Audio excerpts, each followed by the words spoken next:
and happiness.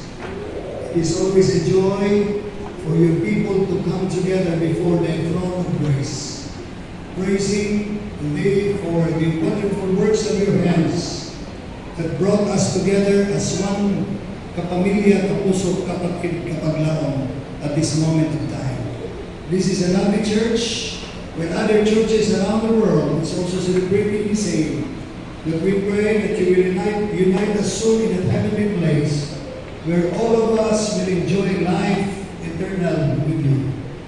Bless this church again, the leadership of Pastor Jesse and the wife and all its new set of officers for this year 2025. Bless our visitors and our our associate members of this church too, who are just transient members. We commit everything unto you, Lord. Accept our prayers with the forgiveness of all our sins, and bountiful blessings will be upon us all as we trust our future to you.